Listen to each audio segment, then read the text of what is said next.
été présenté tout à l'heure, président de l'UNAC, les chrétiens de l'Afrique du Nord en France, organisateur de la Marche pour Jésus, qui est passé d'ailleurs la semaine dernière dans le 16e arrondissement. Ça y est, c'est pas bon. Voilà, bonsoir à toutes et à tous, très heureux. Bonsoir. J'ai l'impression que vous êtes sous morphine ou diabétique. Bonsoir. Je vais d'abord... J'ai pas besoin de micro.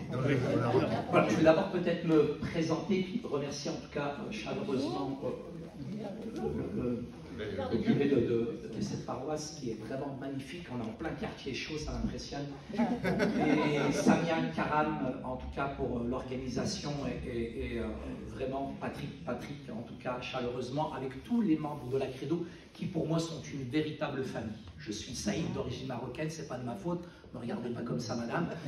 Mon épouse est d'origine algérienne, je me suis marié avec elle pour améliorer les relations entre le Maroc et l'Algérie. Je me suis marié, ils ont fermé les frontières.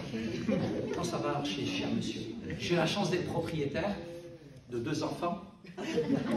Donc mon fils, il est en doctorat, il est en théologie à Strasbourg. Il étudie un théologien danois sur la foi évolutive. Et ma fille, elle est magnifique, elle est belle, elle était en politique et relations internationales.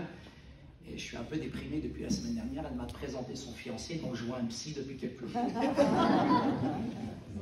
Mais je suis ici parce qu'effectivement, nous sommes dans le pays de Saint-Augustin, plus ou moins ostracisés, exclus, mis de côté. Et j'ai reçu un orateur il y a 15 jours, Youssef Ouamran d'origine algérienne, qui a pris un an ferme.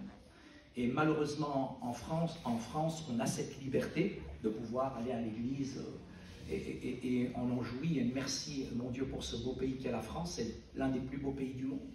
Mais en tout cas, ces libertés-là, maintenant, se réduisent en Algérie. Et simplement, j'ai envie de vous dire ce soir, merci pour votre présence, parce que je sais que les chrétiens d'Orient et les persécutés, ce n'est pas un projet porteur. Mais merci d'être simplement en identification avec les chrétiens d'Orient, mais aussi avec ceux et celles qui sont persécutés à cause de leur foi. Et en Algérie particulièrement, nous avons 52 églises qui ont été fermées. Plus de 50 000 chrétiens algériens aujourd'hui vivent leur foi de manière un petit peu souterraine. Donc je pose simplement ce principe, qui est le principe tout d'abord d'égalité homme-femme, le principe de réciprocité. La France, c'est une terre judéo-chrétienne. Nous n'allons pas écrire l'histoire de la France avec une gomme. Et c'est très important pour moi, si certains réclament aujourd'hui des mosquées en France, ils ont tout à fait le droit, nous réclamons aussi des églises en Algérie et en Afrique du Nord. Et puis le principe qui est tout simple aussi, c'est le principe de liberté. Liberté de conscience, liberté aussi de religion. Voilà, je vous remercie infiniment.